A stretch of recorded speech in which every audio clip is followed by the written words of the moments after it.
What is good, ladies and gentlemen? Welcome back to another episode of Buzz. We got our special guest Baker with us again today. He's already buzzing with his drink. I am buzzing, that's for sure. Right off rip. So if anybody that is pays attention anymore to mainstream sports, first take, lost Molly. She abruptly left the show. She's been with ESPN for 19 years, but she leaves unexpectedly. Question becomes now, is she left abruptly? They're making it out to be a contract dispute, but we always have to ask ourselves, did Stephen A. Smith push her out the door as well? Because now he got a $20 million salary increase, making about $40 million a year now.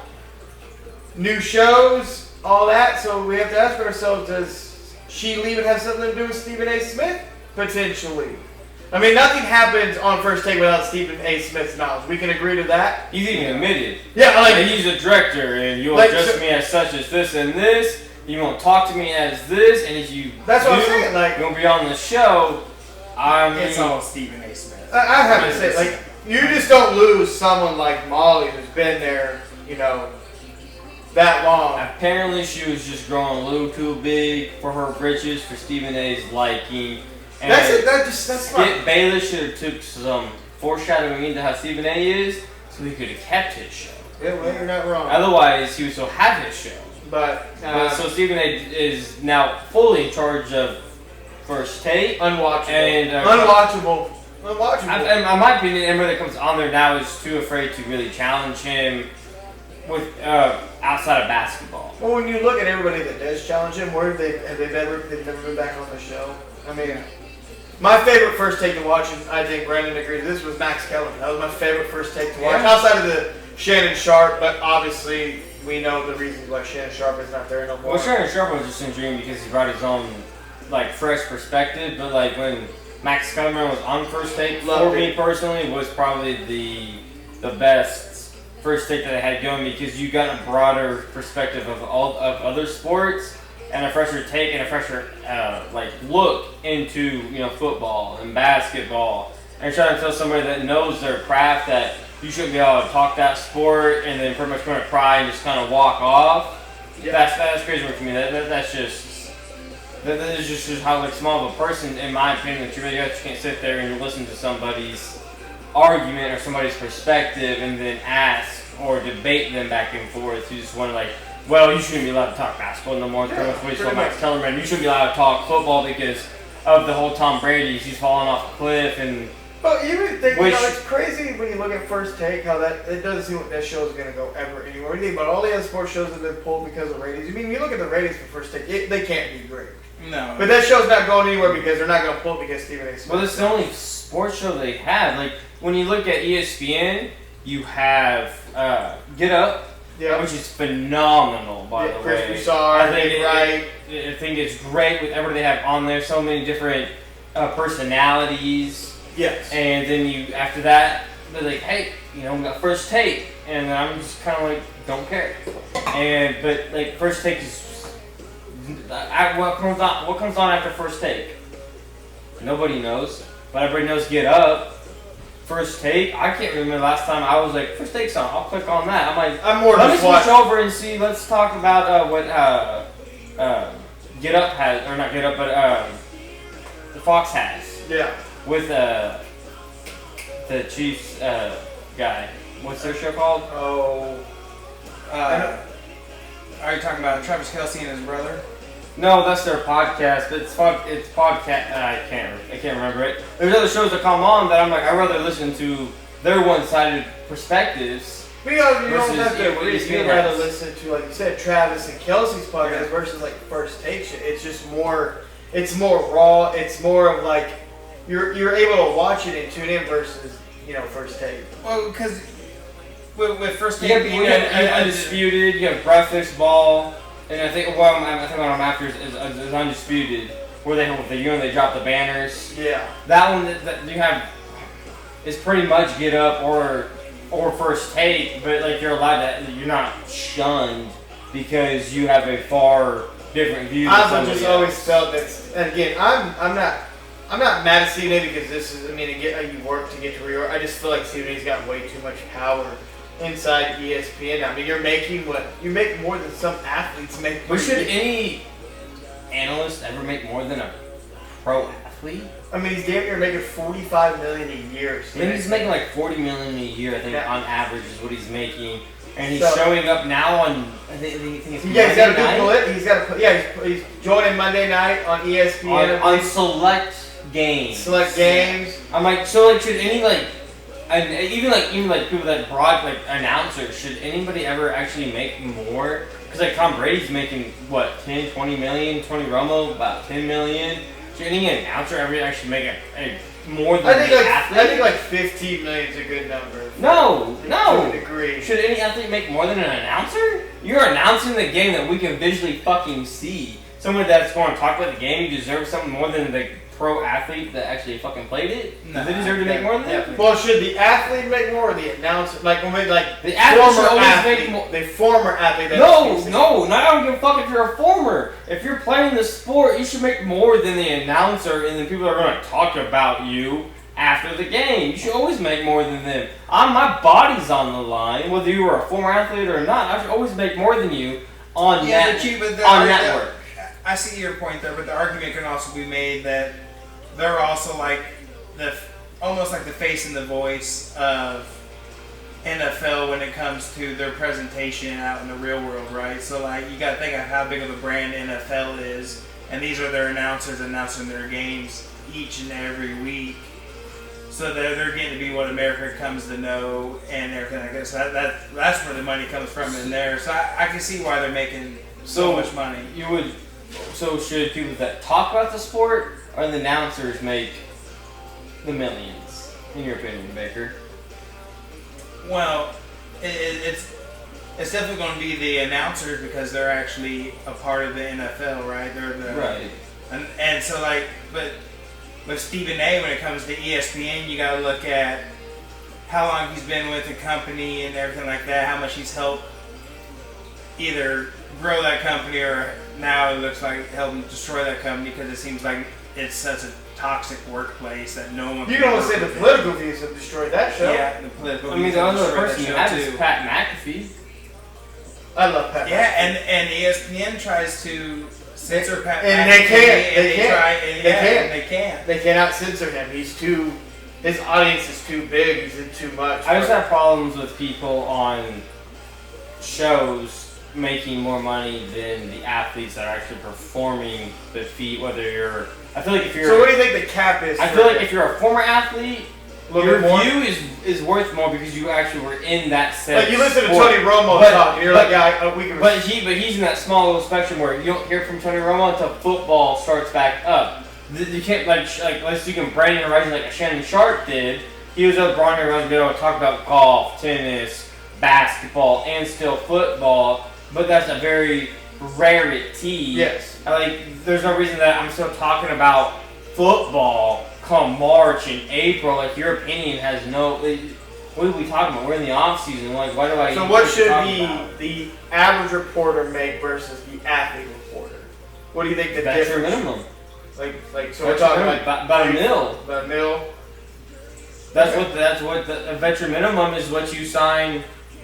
You know the bottom of the barrel guy that spent about 6-8 years in the league. Maybe he was a star for a couple. Maybe he was kind of that dude's dude, a Pro Bowler or two, and then he gets signed to the veteran minimum. Why does any of the? I think the commentators. I think you could maybe make a case for them more than the veteran minimum. But anybody outside of the talk show hosts and talk show people, why are you making more than the veteran minimum? I get views and how popular you are, but I don't. Why are you making more than a veteran minimum guy that's out there busting his ass in the heat in the gym and trying to make a living for himself, for somebody that's sitting up at the desk? Well, Patrick Mahomes, he had 5 interceptions and he went this and this and so this guy he's trash. Well, who are you? Who are you to say that? So if you're the best of your game, then you do the veteran minimum. Like the Mel Hackers of the world, is that what you're referring to? All of them. That's Stephen A. Veteran minimum type guy. Why are you making quarterback money as a talking head? 40 million is crazy. Like, why are you making quarterback type money? Well, we got to look at. Why are you making top NBA player you're a quote unquote a star in the NBA if you're making $40+ million? Well, we got to look at it. Okay, look at it in terms of sports, right? You got to look at it as ESPN is a sports team, right? And their star. But what he's saying is like Stephen A. as great as he is, he doesn't know a lot about UFC. He doesn't know a lot about boxing. He barely came from the basketball. He barely knows that because he played high school, and even then he was a scrub high school basketball player that put out his stats. What he said is like when there's Shannon Sharp who played the game of football, but he also brought his horizon to know the history of the other sports. We're going to talk about them. You could justify maybe why Shannon Sharp's making more versus why is Stephen A. making. And I think that's why Stephen A. forces out a lot of people off his shows. Well, look what happened. Pat McAfee got his contract. He damn near, lost it when he was like, because Pat McAfee really set the market big time, and then Stephen A. came through and just blew that mark out of the way. But maybe so when ESPN handed out the big money to Pat McAfee, you just heard of cuts. We can't afford these guys. We just cutting these people, and then turn around, bam, pay McAfee. Then you heard some more cuts, bam, and then they paid Stephen A. What do you mean? Why is this dude worth so much money that doesn't do anything outside of and he gets treated like he is an actual athlete. When he walks in the arenas, he gets like his own little... It's just crazy. It's a weird flex. But and after this putting his body on the line, and then even a former athlete talking about his in particular sport, because like Tony Romo, Tom Brady, they come and go as football goes. Yeah. They're just commentaries for that sport for that week, and they come and go. That you know what, you're gonna pay them whatever they want, like you were saying, because they are ambassadors of the sport. But somebody that's out there talking about the sport day in and day out, when the sports season ends, why are you still even on TV? Why are you still showing up? We're in the off season. There's nothing to debate. Well, you kind of know. So why are you still making any money then? Well, you know who the great reporters are because they can bounce. No, but Becker was confused. Why are you making any money? When football season ends, why is anybody that talks football, just football, why are you still making money? Why are you still showing up on TV? Nothing's going on. Because the NFL players ain't making money, theoretically. Theoretically, they're listening to the money around. But the argument you're making is... I don't need you to break the breaking news. Such and such signed with here. Anybody can do. I can do that. I can say such and such. Alvin Kamara, he signed with the Jets. Such and such signed with the Saints. Yeah. And then you're like, well, so this person signed with there. I don't need you for that. Social media does. I don't. But that's the culture that reporting has come to, right? It hasn't come to. But you're worth more than an story is right. It's come to the story first, and so like that's what reporting has been based on now. It's not who can get the correct story, it's who can get the story first. That's who can report first regardless if it's right or wrong. Yeah. Who can put out. That's what reporting's really come to. But nobody gets it first. And that's what some people do. Well, it breaks, but everybody has it though. Yeah, eventually. All around the exact same time. So it's But that's an interesting topic. Let us know what you guys think. How do you feel about reporters? What should they make or not make? Be very curious to see what Molly does next. Be very curious to see how ESPN goes forward without Molly there. She was really great at relling in the show when it really did get out of control. But when Stephen A. just decided to be a... moving on to the netherworld, we did have a mega fight that took place, I believe it was last week. We had the Terrence Crawford Canelo fight. Terrence Crawford did beat Canelo. They did go the 12 rounds. Did you watch the fight? I watched a little bit. How did you feel from a lot of people saying that they felt like the judges made it closer than what it was? We caught I was able to catch the first 4 or 5 rounds and it looked like Canelo had them. But a lot of people say that Canelo only really won about 4 rounds. But on the judge cards, it was a lot closer than what. How did you feel about the fight? Did you think that they got the decision right? Is what I'm asking. I think they got the decision right, but I also think that Crawford might have a little bit of glove tampering going on there, using a different type of gloves where they can break down during the fight. So if you notice when he's fighting, most boxer gloves when they're fighting, they got closed fist hands because the gloves don't allow you to actually open your hands. Kind of like Tyson Fury's gloves. Tyson Fury's gloves when they popped open a lot.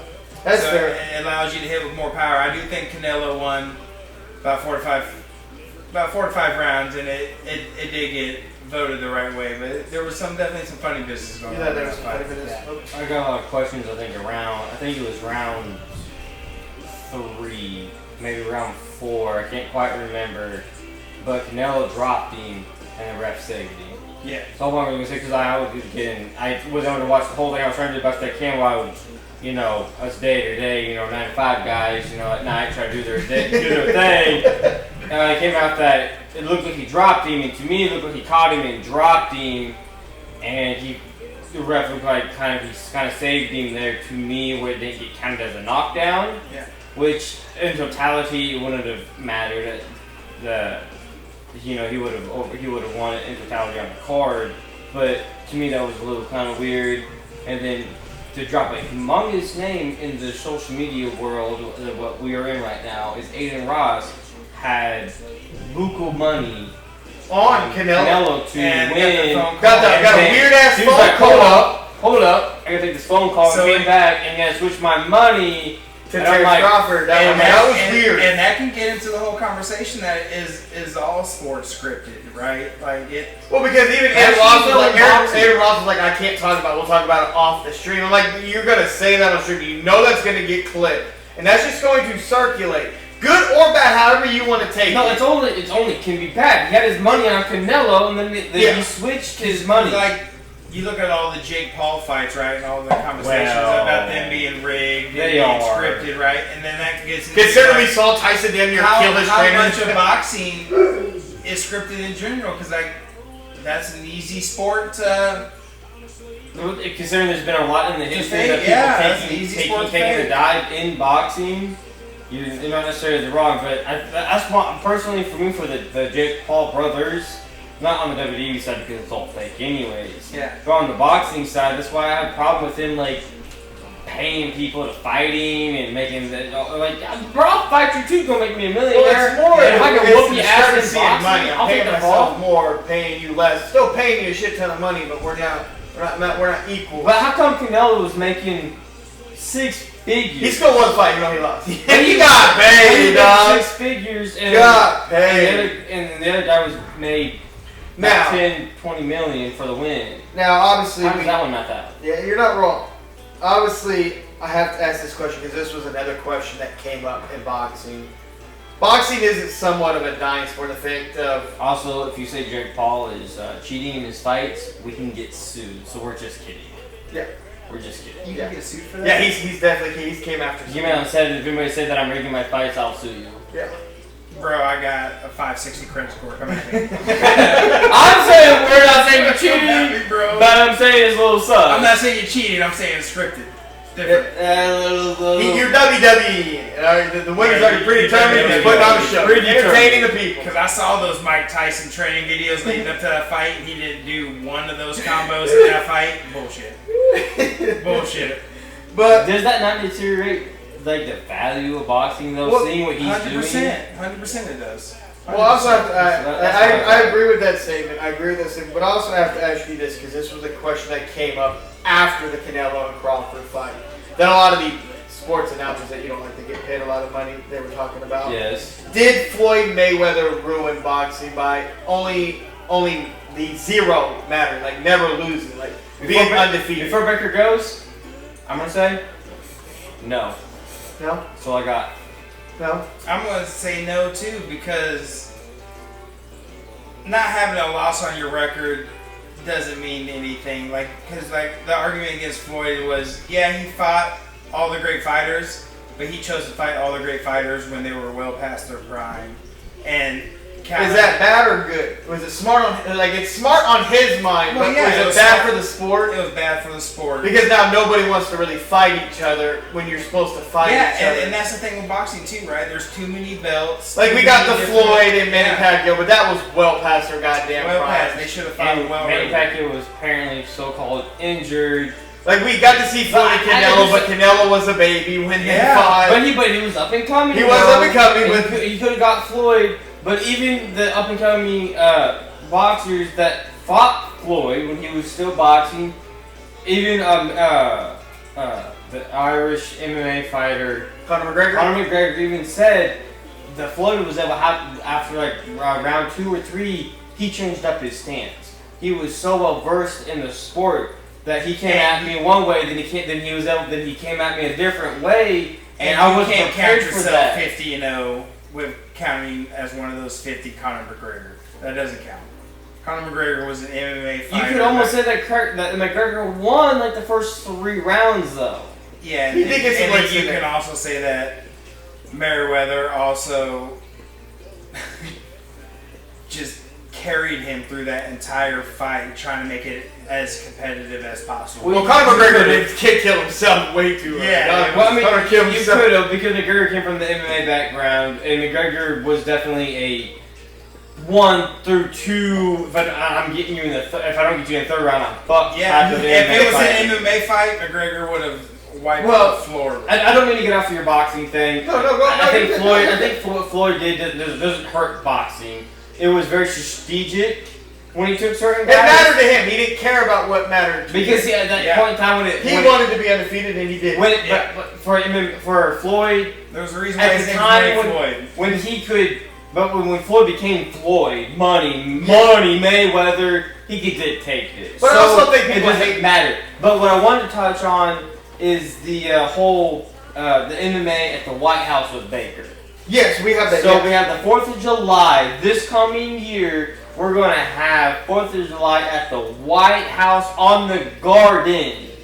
Don't know how much MMA you get. That's crazy. But they're coming out from the Oval Office, dog. They're walking from the Oval Office. But who do you need? Like any MMA fighter you can think of, who do you need on that card to make it worthwhile? Whether it's an American fighter. Thing, like Jones, Bone Jones. Like for a situation to be on the White House with fighters playing, you're never getting this out. You're never getting this again, and that's the thing too about the UFC, right? There's no good. But you have to bring past fighters, right? You have to bring past fighters because there's no. So Khabib got to be on the card, right? Yeah, Khabib's not coming out of retirement since his dad died. There's no way, no amount of money, and of course it would have to be your biggest star, so it would have to be John Bones Jones. But there was so much controversy tied up with John Bones Jones. You're like, how can you put him on a card on the White House? Yeah, on the main stage, and so it's hard because what about Conor? I mean, Conor's supposedly on this card. Again, he's already flat in. Think about everything he's gone through and been in the limelight. But who would he fight? And he hasn't fought in so long. The product he's going to put out there it's going to be embarrassing. So so obviously we all know Conor. Everybody knows Conor. Conor's one of the premier fighters of the MMA. Would you at all, 4th of July, you out there, you barbecuing, getting shit on, get your fireworks on, getting your burnt on, because we're all out there in the sun, including you. Conor McGregor and the Diamond step into the octagon. Would that do anything for you for the 4th time? No, because I actually think it's a joke to have a fight at the White House. Why? Because that's supposed to be the head of the American.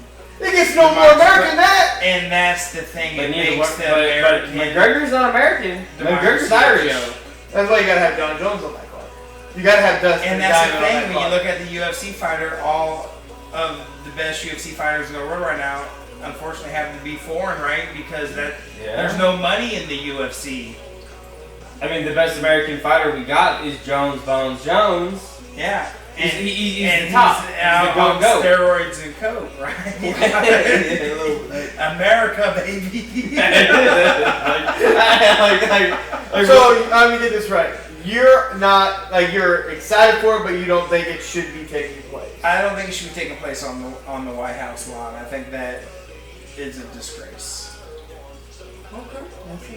For all you don't know, our man here, he has served. Yes, yes. He is a veteran, so his perspective on that's a little bit different than ours. Yeah. That has not served, so that is respected to feel that is disgraceful to tamper. I guess you would say something that's supposed to be pure. Yeah. I guess, and to put And to make it into a spectacle, and it's. I guess I've never looked at that as it tampering something like that, as it has. The White House has been burnt down a couple times in the past, has been rebuilt. It's not necessarily always been in that location. Yep. And over its past and its history. But coming from your point of view, when I was listening to you talking, I think what you really want is you feel disrespected as a veteran if you're wanting to hold a massive event of. I don't want to say you're looking at it from a different standard than your normal person. It's supposed to be the pinnacle of the world. It's kind of, it's supposed to be. I get what you're saying, and it's put on America's Day as well. All 4 fighters. I can see where that, like, you feel that little just kind of distasteful. That's honestly. I never looked at it that way. I can see how, as some of our veterans definitely might not necessarily want something that they fought for, obviously our freedom, which we respect, but also, like, maybe. But also understand that, like, that's fair. Your orders came from there. So I guess I kind of see where you're coming from, but honestly, I'm me here as an American citizen. I appreciate what you did, but I mean, I'm here for some old ass on the white. It is a cool idea, but it's. I get it. I understand. I just want y'all to know. I have to ask you this though. Like, I know you're not a fan of it. Does Ronda Rousey intrigue you for this fight card? Or granted, her last couple fights. I mean, if they could put together a great fight card, it would have to be. At a fight card at the White House on the 4th of July, you're going to have to spend money to bring out the greats of the sport, right? Because there's it's one not really, and not everybody can get on this yacht. Like, I don't know who you're going to have on. And that's on this event. There's no really big current stars in the UFC right now. Like, there's no Conor McGregor's, there's no polarizing figures like John Bones Jones. Like, what you're saying is there's just, like, they're stars, but they're average. They're not the mega stars that we grew up watching. They're not the mega stars. But if you're having a fight card on the White House lawn, right, you need star power. And like 10 years too late on this time. 10 years too late. Well, because the biggest names in the MMA they've aged now. Because if you go ask the average person to name who is the championship in any division in the UFC, 9 out of 10 people won't be able to name one person. You have to get about the names that were given and the people that are kind of the peak in that title group or the weight class. Like, not many people. Like, let's be honest, not many people know who Tom Aspinall was until John came back. Yeah. But the problem is that if you put these quote unquote kind of aged out stars against the top cream of the crop, you're not going to get a. So you got to put them against other competitors from their time. To me, and my point of view, I just view it as a lose-lose situation. Like, the card could be amazing, but it's not going to have. It might have bigger outreach because it's going to be on the White House lawn, so that's going to draw viewers. And it's free to watch on these. And it's free to watch on these, but it's ESPN free to watch. Well, how long from that aspect? You're true. Come that It's free to watch on one of the subscribers. But we'll definitely have to come back around to this topic. Obviously, you won't be here, so let's probably have to have you here via, video possibly to really go over this card when we get a lot closer. Yeah, I'm excited. Like I said, it all depends on the. It sucks that it's on the White House lawn. I get that it's a big deal. Would it be different if we had like 2 or 3 like MMA champs that like you knew that people knew that you kind of get behind, kind of like I don't like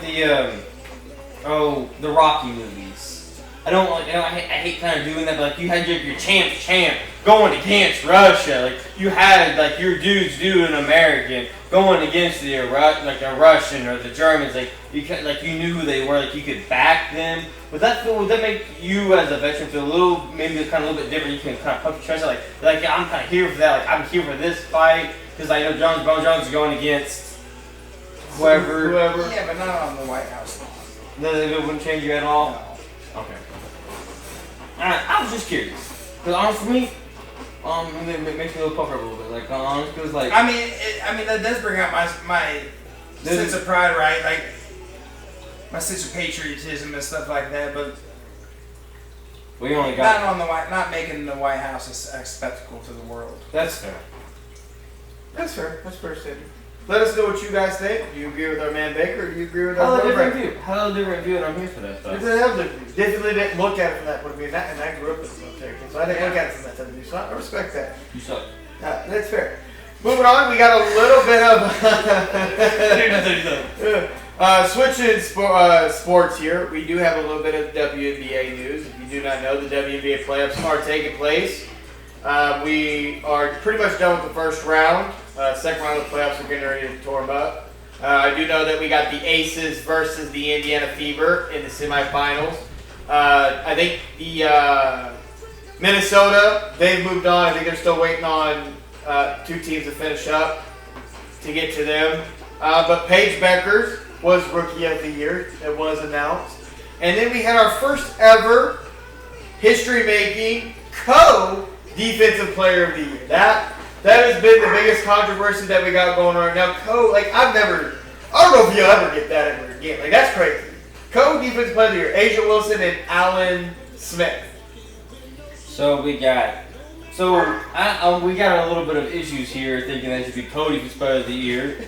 When Asia Wilson had 10 boards, 3 assists, about 2 steals a game, about 2.5 blocks, to Smith, Elena Smith. Elena Smith that had 5 rebounds, about 3 assists, 1 steal, and about 2 blocks. Even Bam Adebayo from the Miami Heat, who's the center for them, Who is dating Asia Wilson, but a little bit of bias. But he kind of said, I'm going to explain the to me right now. I have problems understanding it because you remove the rebounds.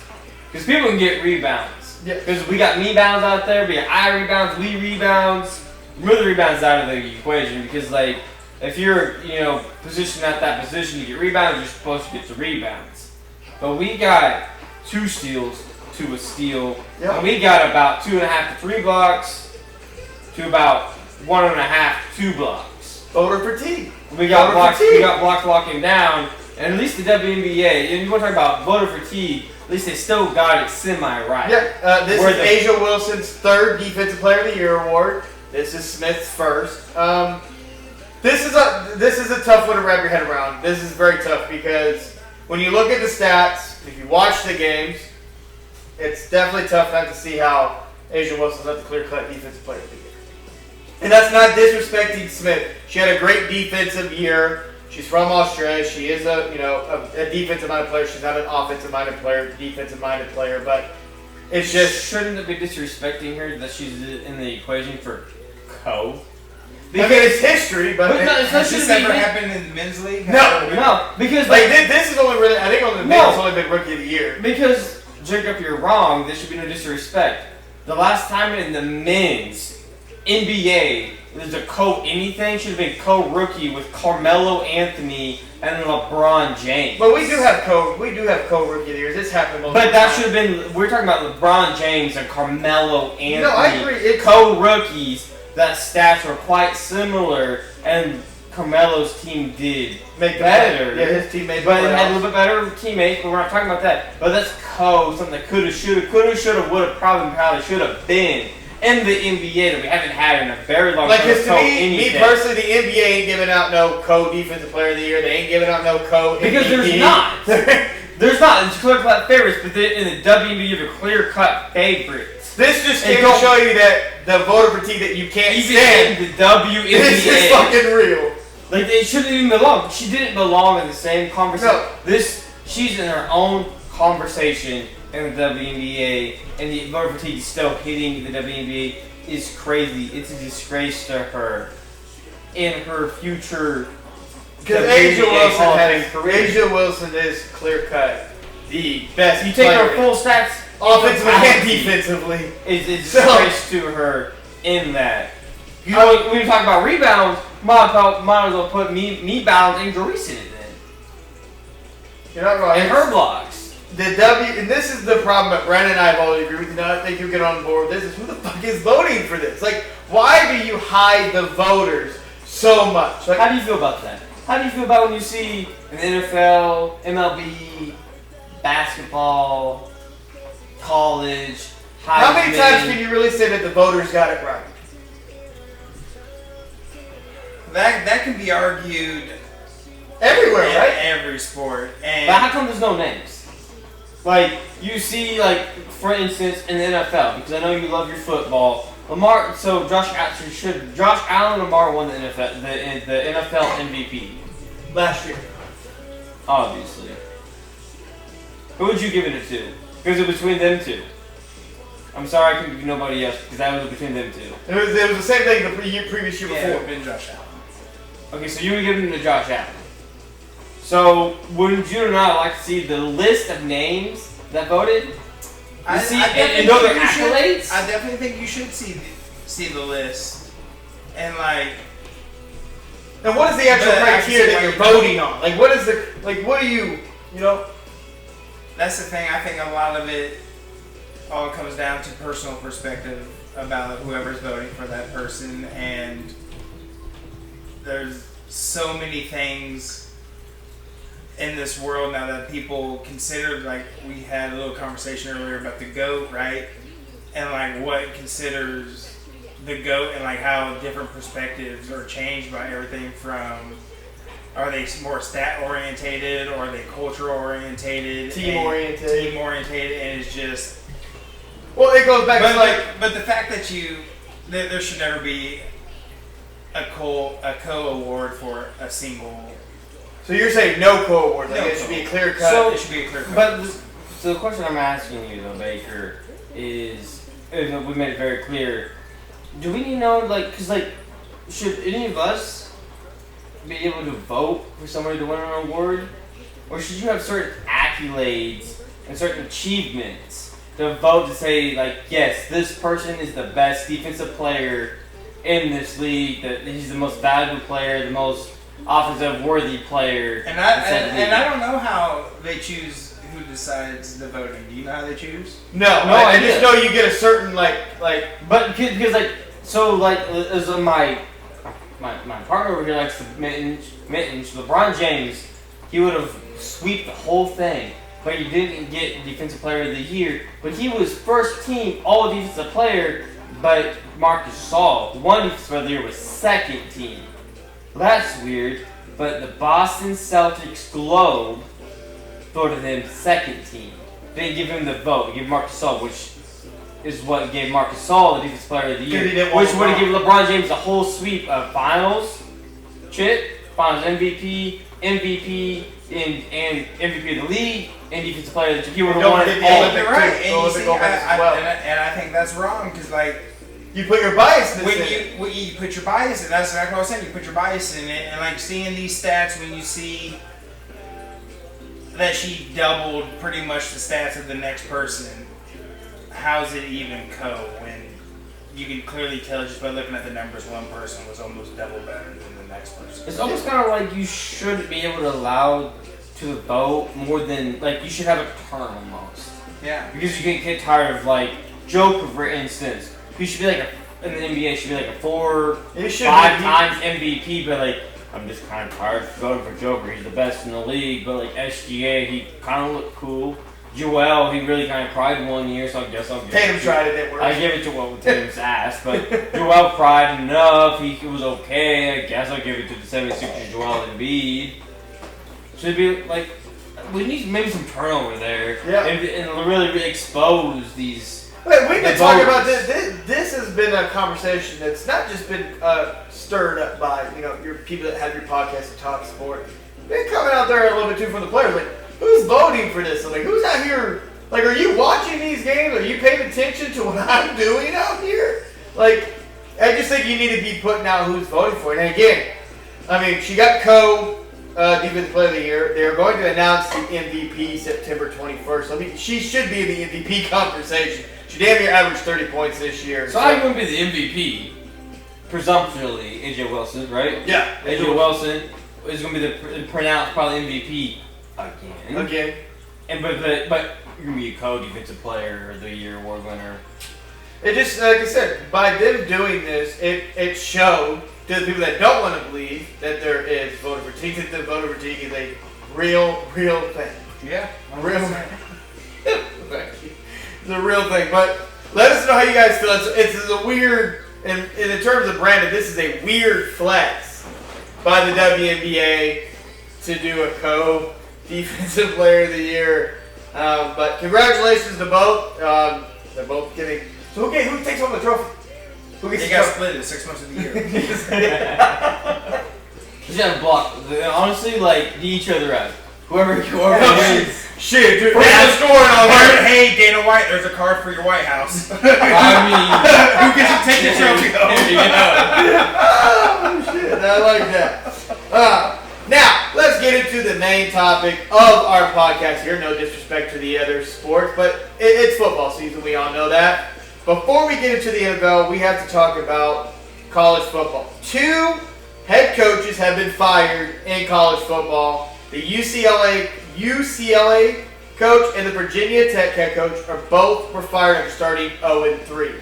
Now, before we get to that, their players can now enter the transfer portal. They have a 30-day window because their coaches were fired. They can enter the portal currently right now in redshirt. So they get another year of eligibility. Where the fuck they going? The season started. So we have that aspect we need to talk about. And then we need to talk about, is this a good or bad move to fire your head coach 3 games into the season? Like, you rocked with them all through, knowing what you were coming in with, through the camp, recruiting, you saw who they brought in, you saw the game plan. I mean, you knew what was going to be put out there, and then you fired him 3 games. Is that a bad or a good move when you talk about college sports that we're currently in? How do we feel about the firing? How do you feel about players being able to enter the portal with a season that's only 3 games in? Right, so for I mean, who's going to want you? You're 0-3. That's what I think. But you're redshirt, so you're not playing. But in college athletics, you are allowed to play. I think it's 3 or 4 games. You're actually allowed to play as a red shirt. You can play 3 or 4 games, and you can redshirt the rest. Yep. So we're 2 or 3 games in for some players, and they can then decide to redshirt and transfer. Hella weird. Very weird, very odd. It's odd. But apparently you're allowed to do it. I personally think that's hella weird, and that the NCAA body that is clearly not very much present anymore, that's been dismantled, it almost kind of seems like. He's got to put down some rules where, like, look, I don't care if your head coach got fired 2 days before the season starts. You're not allowed to move until the last goddamn fucking game, whether it's on the field or court, of any court, is played, and then the transfer portal can open up, and you can have multiple. You can move as much as you want, because I can commit to you, and you can be like, you know what, fuck you, I'm going to a bigger program, and I'm like, fuck me, and I get a random coach. I want to move too. Then, so coaches can leave without precedent. So players should be able to leave without precedent, no matter what, no matter via whatever contract you want to try to hold me to. If my coach leaves, I should be able to do it. My playtime is on what I want. I go somewhere else with more playtime. I should be able to go get that no matter what, transfer portal or NIL money. But during the season, you're locked. Yeah. That's my view. What do you think? I agree. During the season, you should be locked. But I just think it's a weird thing to be able to move knowing that you are getting paid now. So how does that fucking money move? Like, I've never understood, how does that money move? I'm already getting paid by you. We signed a contract to a degree. Like, if it's NIL money, like, via, like, quote-unquote, like, alums, I'm assuming whatever money that is the school that you were supposed to be paid? That you'd be being paid. I'm assuming if you're wanting to keep that certain kind of money coming in, the school you'd be going to, I guess would be paying you the same amount of kind of money via what they're allowed. That's fair. This is my best guess, but I don't like this whole. Well, you college is getting crazy now. Well, it's getting weird. I'm cool with all the players. How do you feel though about college athletes of all sports being paid? And it's great, cool scholarships, but I even feel like cool, I got a scholarship, but I still have to work so I can do stuff outside of my sport. How do you feel about athletes being paid off name, image, and likeness? That's a hard conversation because, yes, the school is making buku dollars. I guess the real off of them, right? But, like, the whole point of going to school isn't yes, for most it's sports, but really the real purpose for going to school is for an education, and then is what the schools used to pay with is you get a free education. But now with these major sports making so much money, to where now the education is only secondhand when you're going to college, so that's why all these schools have to pay the money to these players, because they realize they're not coming for the education, they're just using it as a stepping stone to the big leagues and whatever sport they're playing. And that's why colleges have had to start paying these college players because they made so much money off of that, right? So I get it, you have to pay the college players if you want this culture of. So did you like college football? Do you like college football now, where you know what the players getting paid, or did you like college football when it was just kind of underneath the table? I liked it before when it was underneath the table, and it made the difference between the NFL and college.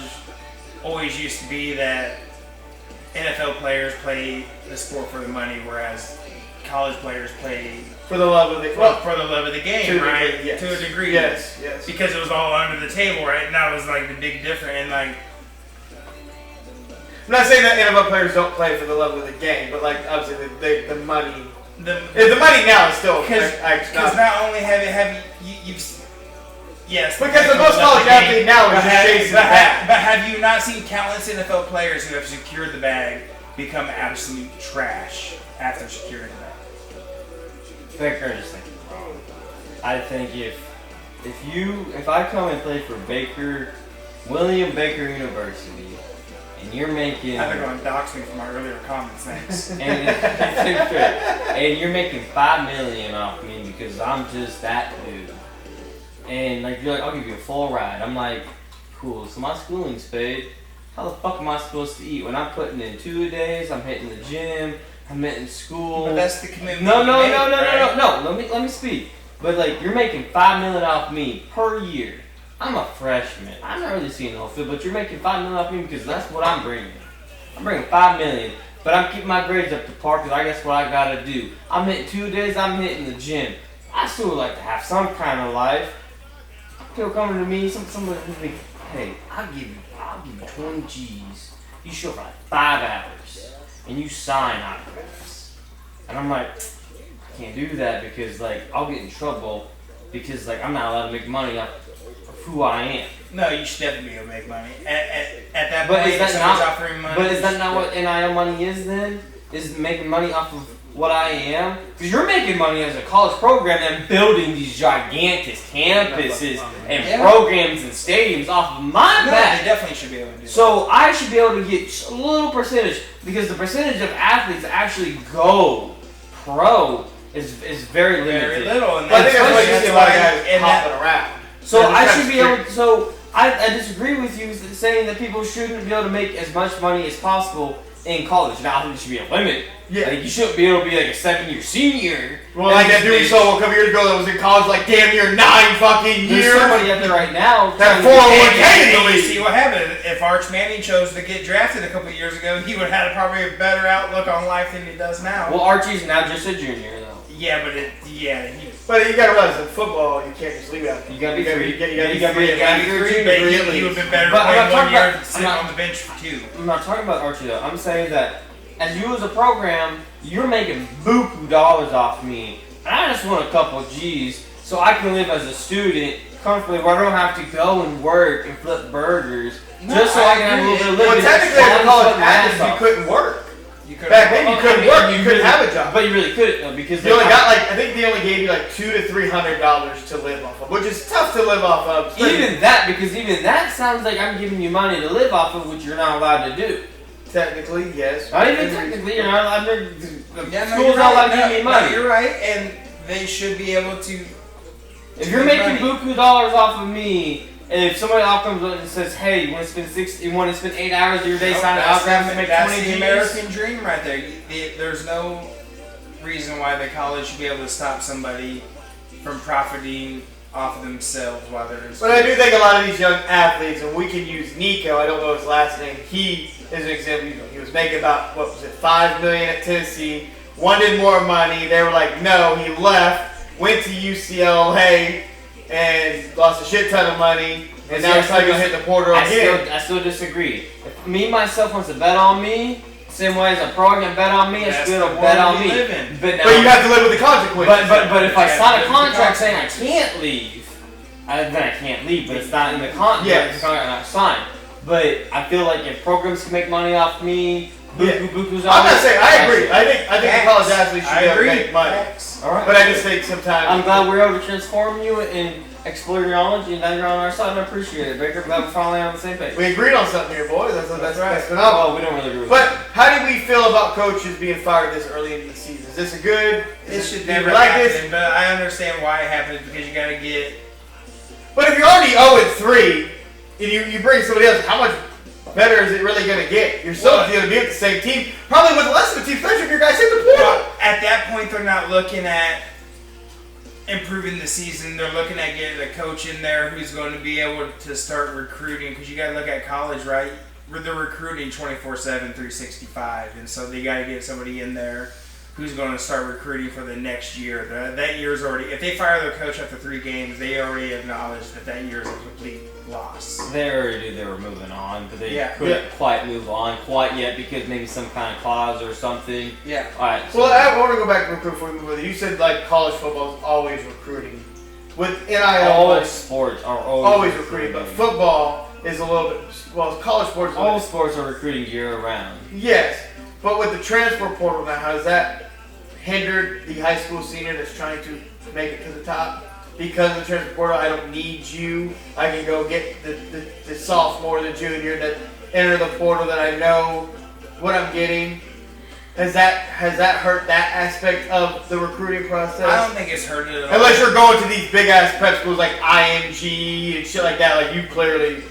All this, to me, what it does is it helps schools. Is that like a big? Have you ever seen IMG Academy? Holy fuck, dude, that's bigger than some college campuses. How I see the transfer portal is it helps schools remain competitive because no school wants to have a losing season in college football. So it's all about money, and the transfer portal is a way to help schools remain competitive with each other, because for the longest time it was the SEC in Alabama just stomping everybody year after year, and so it's a way of opening that competition to help these disgruntled college players who may not like the team they're on go to another team. If it whatever money is involved on the table, over the table, it just helps spread assets along That's fair. college. No, I agree. I think the amount of money throughout the college. I mean, I think eventually you'll see the rich of the rich programs. Yeah, that's Once they get with the program, they will have the cream of the crop. It's going to be the Dodgers. The Dodgers of college football. You will. I mean, more or less, but like we've even seen like our Kansas Jayhawks, who's necessarily like the biggest cream of the crop in football. They'll start dumping money in there. You start becoming a little bit more competitive. Because you always want you don't go to the big programs. Totality from college sports is not. You won't have Nick Saban and Bama dominance and the Clemson dominance for a couple years when they had Trevor Lawrence there. You'll have more balance. You'll have more winners, and your team will be. Well, I've always said that's what the best thing about NIL money ever did. It made it where everybody ain't got to go to one screw. You could stay home, get the money, and you can. Oh, that player went there, man. I know he good. Like maybe I want to go there too. Like it just didn't make it where everybody's got a core lease to the big teams. So which I think potentially could maybe hurt the SEC, but again, they do have all the money, so it won't. In the long run, when they finally wrangle this down, really matter. But it's nice to see that other little bit smaller programs in certain sports kind of snag some of these other athletes because they can offer them money to say, come maybe a little bit closer to home. Absolutely. NFL talk. Now, we got some serious NFL talk we need to get to. Before we get to my man's hurt feelings over here, maybe we'll start there. His fantasy team did take a little bit of a tumble. Drafted Joe Burrow. Joe Burrow's out 3 months with turf toe, a.k.a. sprained big toe, as we talked about last week. Ain't that right, Brandon? He had surgery, out 3 months, not going to be back to about, week 15, so pretty much done for the year, it's looking like, for Joe Burrow. So for all my fantasy owners out there that had Joe Burrow, we're sorry. Took one for the team. We appreciate that O-line. Why'd you draft him?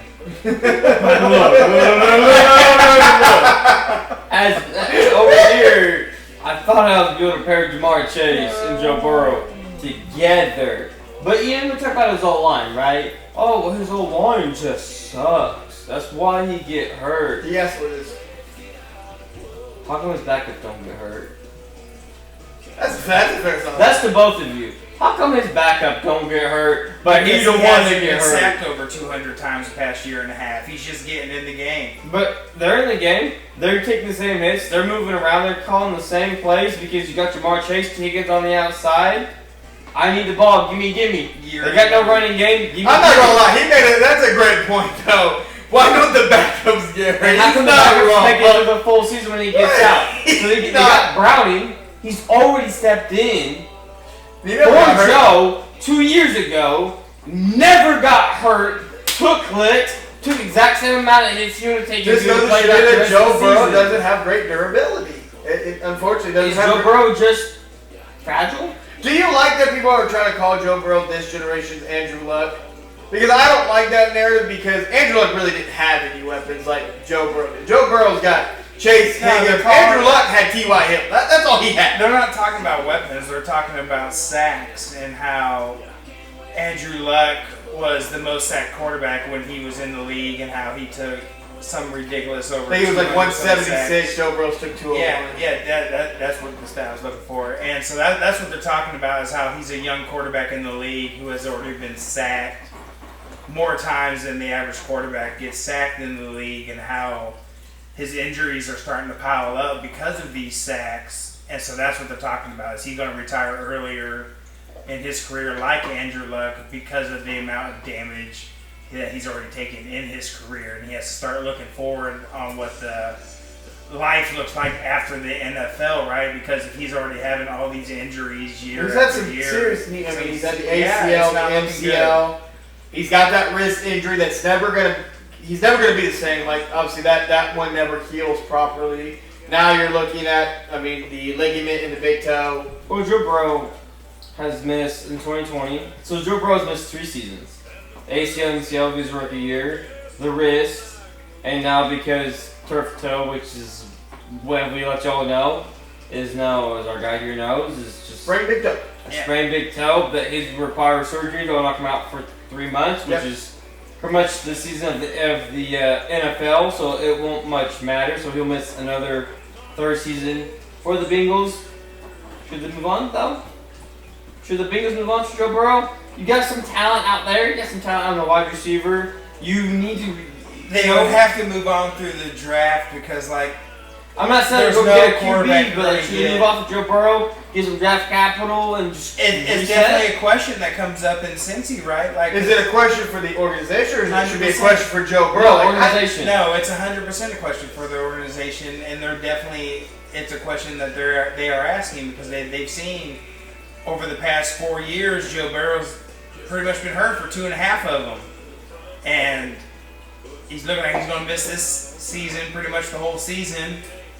And looking like what their O-line looks like, yes, their backup's going to come in, Wentz, and do all right. They're going to get some stats here and there. Browning. Yeah, Browning, sorry. Carson Wentz is on the Vikings. Yeah, sorry, that's the next quarterback coming in. Yep. And they're not going to have a good season. It's not going to be good. Well, you look at it, think about that. Your quarterback's always hurt, but your star wide receiver, Jamar Chase, healthy, durable.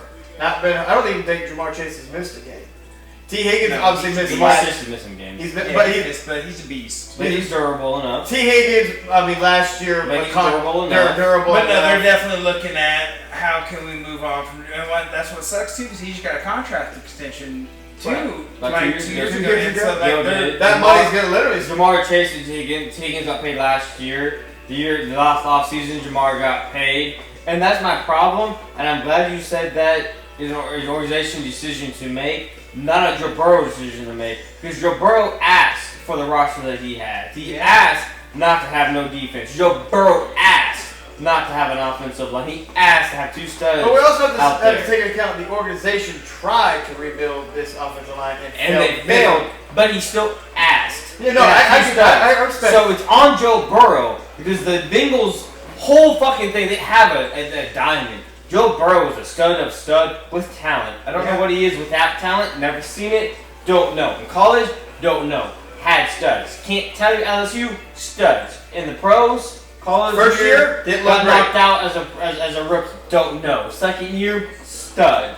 Year after that, knocked out Chiefs, Super Bowl. Year after that, lost AFC Championship game, still with 2 studs at wide receiver, And then with a decent tight end, with a top 10 probably running back. So with a really good defense at that time because he was still cheap. still got one. But here now, I don't know. So what Joe Burrow can really be, don't really know. But it's on Joe Burrow. Yeah. He controls the whole offense. You want to talk about in the NBA, the GM? He's Joe M. He is the GM of the Bengals. He got what he wanted. He even got Trey Henderson to stay for 1 more year. And Trey Henderson, honestly, he's tearing it up for the Bengals. He's top 5 in pressures, not necessarily in sacks, but in pressures, which is what really matters. Yep. Then he had 2 studs out there for Joe Burrow that's no longer existing. If the Bengals, if I'm them, maybe They I'll have have to moving. It's You fragility, my backups, they're not so fragility. Yep. We'll have to wait and see. Another quarterback that's up that you brought up, J.J. McCarthy, is going to be out this week. Carson Wentz is stepping in, so we are getting Jake versus Carson Wentz in this game coming up this week.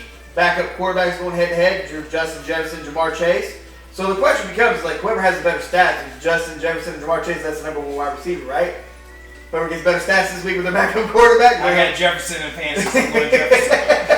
He going Chase, baby. He going Chase. You know, Puka Nacua is my current leading top wide receiver so far on about almost 3 weeks into the season. I think he's done enough to prove that he's the all-around inside, as you like to say, an outside type of guy where he can do it all. I think Puka Nacua has shown that he is I think he's been a little underrated with the Rams, but as so far, to me personally, I think Puka Nacua has it deserves the kind of number 1 spot because Jed has been a little bit disappointing. You can blame the quarterback, but give the dude's dude. Give me the ball. This might be a little bit of a hot take for you guys because you guys being Chiefs fans. I think the Chargers knock off the Chiefs in the AFC West division this year. We're trying to think if you're a Chiefs fan or not. I'm going That's to questionable. Why? Oh, So shit. let's just jump there then. Let's just jump to the Chiefs in our division. Fuck everything else. Why? Why do you think Patrick Mahomes throwing ducks? Why did Mahomes dunks? Why do you think Quentin Johnson or Keenan Allen's going to be there when it matters? Week 12 of the season. Week 2. They barely got us week 1 in Brazil. But yet, us Ultra Kansas City Chiefs fans, pro Patrick Mahomes, Travis Kelce, you're like, you know what? The Chargers, they scary and they barely got past week 2. The All Chargers have Michigan. have a heck of a That's front nothing. 7. I know Khalil Mack just broke his elbow. Dislocated. He's going to be out a couple Yeah, weeks. yeah, It yeah. looked like it should have been, bro. It was just dislocated. That We'll was, see. that was gross. That was nasty. Put a club on that bad boy. He's going to be dirty. Everybody know. 34 years All my old. Chiefs fans out here, he think Patrick be throwing ducks. If you think the Chargers run, I love Patrick Mahomes, and I am a Chiefs fan. but you think Khalil Mack makes or breaks the Chargers defense No. at 34 years old? No. Because that's what y'all little girls are talking about over there is Khalil Mack and his weird ass. What the fuck do I get included in that conversation? I Because said we it's going to talked go with about it. dislocated. That's all I said. Who put a 12 on it, whatever, it's dislocated, cool. The season's 18, it's like 17 games. Yep. And we're Out of 18 0-2, and I'm not saying the Chiefs aren't going to make a deep playoff run, but We're not even healthy yet. it's looking more like a wild card entry. You trust Because Justin Herbert that much? seeing our offense, I do. I think Justin Herbert has been one of the most underrated quarterbacks in the NFL over the past 3 years, and the Chargers are a great football team. Yeah, I'm out. I need a drink. What was in that drink? That's what I want to know. What has Not chocolate whiskey. What has Justin Herbert done to make you think he's underrated outside of blowing a 4 positive interception game when he made it to the playoffs against Trevor Lawrence and the Jaguars, where Trevor Lawrence threw 4 picks? That's why he's up for it. Every quarterback has a bad playoff game. What do you mean every quarterback has a bad playoff game? What? Well, you got to start somewhere. He's nowhere to go but up. I'm not saying Herbert isn't talented, but to say he's underrated, I can't rock with that. To say talented is very questionable at that when he's fucking 6 years in the fucking league and has done nothing. He's put up stats. I'll give you that. He puts up big numbers. He puts up big stats, numbers, but it has not. You know who puts up big numbers? Eli Manning with a hell interception unless it's Tom Brady. You know who puts up big numbers? George Kittle, but not on games that matters. And you know what? And his hammy hurts. That's fair. And his hammy I just have a. So how do you think the Chargers are going to outlast the Chiefs through a full actual season? Because they do have to play us again. One more game, yeah. And they have to do it to make it through the rest of the season. I know the Chargers have had a tendency to Charger. I've already said the same thing. To Charger. But, like, with what they're building over there, man, What are they building? A cheating? Because that's the only thing that coach has is a cheating title in college that cost them $20 million. So what has he done? Brought the Niners there to the Ravens and lost in the Super Bowl, then got fired? 7 years ago, I would have cheated and paid $20 million for the Chiefs to win the Super Bowl too. So like, I'm not hating it. Like, Bill Belichick proved it, right? If you ain't cheating, you ain't trying. You ain't cheating, you ain't trying, but then he can't get caught though. That's like why win. I know we're talking about a little bit later in the episode, the tush push. That's a cheating ass play, man. Well, let's get to the tush. That's not cheating. So how is that the cheating? way the Eagles use it is cheating. It's not called cheating. It's because I don't even need my fancy Google to tell you that's not cheating because the refs don't call it cheating when the guards leave or when the center lines up. To me, it's definitely interesting, and well, we say it was funny we bring up the tush push because in the Chargers game they did make the Chargers fix their formation after and that game. Was after the Eagles blew up but on social media. Speaking of the NFL, which Brandon hates this, their 2-minute report or whatever that they like to call it. The NFL has said that the Eagles should have been called for false starting multiple times on their tush push against the Chiefs. That was not called. The officials are to call the play more tightly moving forward, is what the NFL is saying. They're going to have to call it more. Juwan Taylor's fucked. Juwan Taylor's fucked. He's been fucked.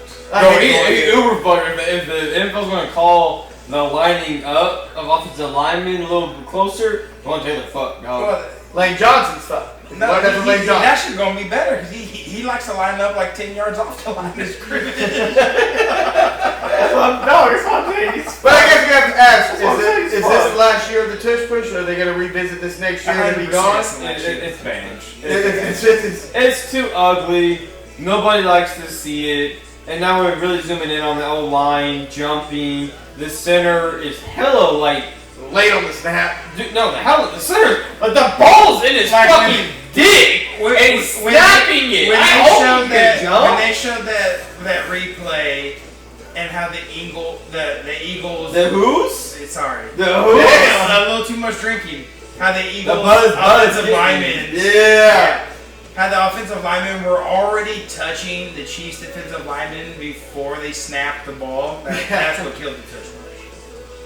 It was definitely definitely got brought to the limelight, but it's a play that's going to be there the rest of the year. It missed the getting banned this last offseason by 2 votes.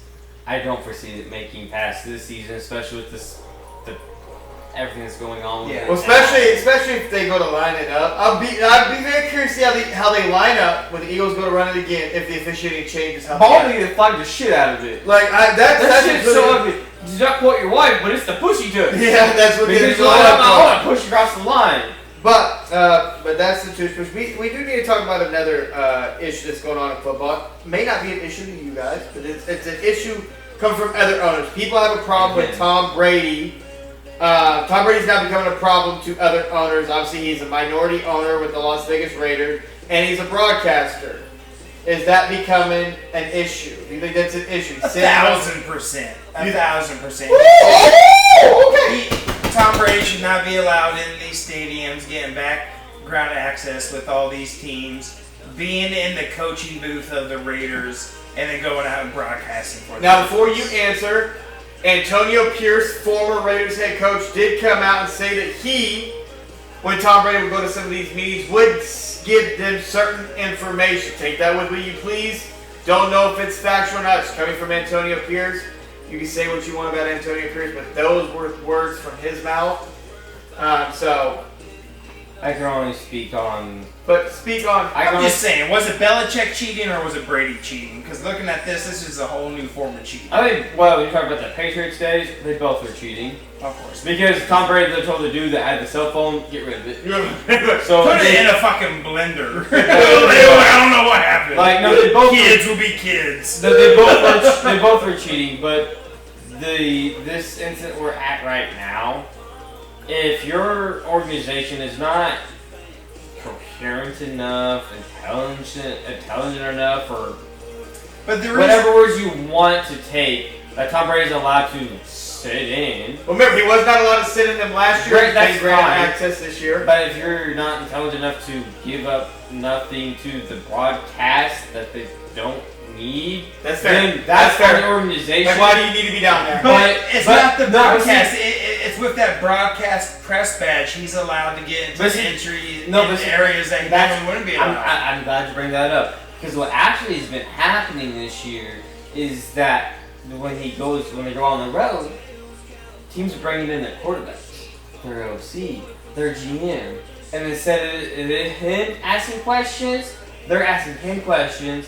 Hey, in this situation, what do you do? That's fair. And that's what's hard too, because but he answers. The GOAT, right? That's not You're hard. the GOAT of the league. Because he answers honestly, and he came out and said, "Yeah, they asked me, and I answered honestly, and this is what I do in this situation. In this situation, I would do." But they brought up plays too. And they're like, "Well, this is what I would do in this situation. This is how I would coach this." So if you're in a smart organization, you would pick the quote-unquote then they're 100% down. And exactly, and if you're not smart enough organization, like some organizations that get bamboozled against fight, you give up everything to him, and if he gives it back to the Raiders and they beat you, we'll be damned. Yep. You're just fucking stupid. You're just stupid. You're just stupid. So, not a problem? Not a problem. Problem. He shouldn't be. I don't think it's a problem. I just think if you give up, because if you give your game plan to him as a commentator, that's a 2% owner stake in the Las Vegas shit special team Raiders, and the That's Raiders on you. beat you. That's on you, dog. You should be picking the quote-unquote GOAT of the NFL's brand. But see, you bring this up. I think people only bitch about it because it's Brady. If this was like, for instance, Tony Romo, ain't no one bitching about Tony Romo being down there regardless of minority owner who the fuck he is. And they're only bitching about it because it's Brady. That's real. Tony Romo is talking the fuck he's reading defense like this, and didn't read it when he was down on the fucking field. Tony Romo would be calling everything out, and then it happened like that. How the fuck you know? So we had Thursday night football yesterday. That's a good question. We had Thursday night football yesterday between the maybe that's some insider trading that Tony Romo got because he's in shit, dude. He's in the playbook. He's in the maybe scripted. Thursday night football was yesterday. We had the Dolphins and Bills, and I'm here to tell you the game was a lot better than I thought it was going to be. Buffalo did win that game 31-21. It was a close game. Really, the difference in this game, in my personal opinion, 2 plays. Roughing the kicker, that changed the momentum for Miami, and then Tua it away down there at the goal line. Giving away Tua. Give it away Tua. I like that. You should trademark that. Give it away Tua. Sell some merchandise with that. I like the Tourette's Tua, but that's just on me, you know. Locked up Tua, maybe. Oh. But it was a good game. It wasn't Buffalo's best game. They did leave 3 points on the board. Miami did come out strong, and then, like you said, Tua gave it away at the end. But and roughing the punter. The roughing the punter call definitely changed the momentum of that game. But all in all, not a bad game. We got our Week 3 matchups, and Baker is going to give you his prediction on. Brendan, you got the Week 3 matchups. Give them to Baker. He's going to line them up. But we're going to knock your sock off because apparently I have the Week 3 matchups. He does have the Week 3 matchups. Eventually I will. So, we have the Dolphins and Bills. Oh, of course, the Bills. I wanted the Dolphins to win, but here we are. Yeah, you're clearly the opposite of him because he clearly knows what the fuck he talking about when you see this. I got a good one. It should be good. We got backup v backup. Bengals Vikings. Vikings. Yeah. Who's better, Jamar or Jetta? Jamar. Alright. Yo, you're so fucked this time. Alright, so we got the Texans at Jags. Texans. That's fair. How do you feel about Trevor Lawrence? They hyped that boy up coming out of college. He ain't never They lost still a high school he's game. the longest hype quarterback. I know they still hyping him up. Oh, nah. Has his hair got any longer? Look, his hair just like doesn't ever grow. Garbage. Alright, so we got Danny Dimes, Colts, Titans. Indiana Jones, baby. Hey. Yeah. We got the Raiders and the Jalen Daniels less Commanders. Marcus Mariota's starting in place. Yeah. The Raiders are a trash organization. The Commanders. That's pretty fair. That's fair. You got this is a pretty good one at noon. Rams Eagles. It's honestly pretty simple for my opinion. It's still gonna be the Eagles. No, so you're wrong, but we got shit. We got shit. I'm gonna give you a shit team. I'm gonna give you another shit team. Falcons, Panthers. Falcon. That's easy. Yeah, Bijan. Going with Falcons. You can Steelers, Patriots. Ooh. Oh. Fort Rogers. Old Man Rogers or Old May. I'm going with the Young Buck. We're going to go with Drake May. Got the Patriots winning that one. Alright, we have Aaron Rodgers, ex-wife, Okay, now okay. I see where we're and the going. Packers. And we have third string, Sanders, Browns. It's definitely going to be Green Bay. Honestly, I almost sleep to that one. Yeah. Jets, Bucks. Oh, Baker, baby, all day. Let's say Fields isn't playing. He's out concussion. Baker. Broncos, Chargers. Chargers. Oh, you dumb I bet bitch. you. He didn't even hesitate. You dumb bitch. Saints, Seahawks. It's the Seahawks. I'm going to say Seahawks, but I like that tight end from the Saints, man. Who's the Saints quarterback? Exactly. Spencer Rattle. Yeah, you don't know. How Cowboys, about that tight Bears. end, though? Cowboys, Bears. Cowboys. You're wrong. I hope not, but Why do you think he's wrong? You want the Cowboys to win?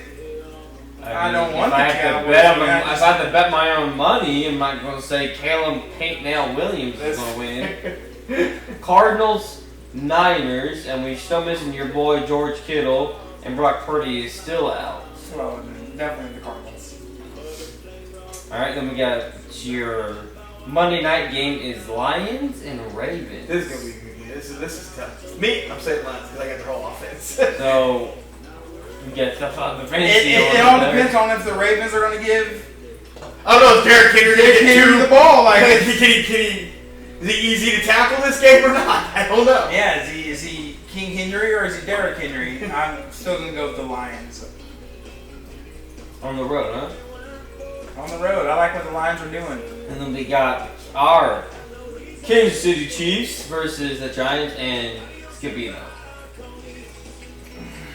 By the way, the Chiefs are favored by a touchdown. It's On going the to be road. the Chiefs, but if the Chiefs lose and start off 0-3, oh my God, the commotion that's going to cause. So how would you feel about our Kansas City Chiefs if we do unfortunately drop the game that we should not definitely drop? How would you feel if we started the season 0-3? What's your panic level on a scale to 1, I don't give a fuck, to 10, I'm burning Arrowhead down? Still about a 4.5.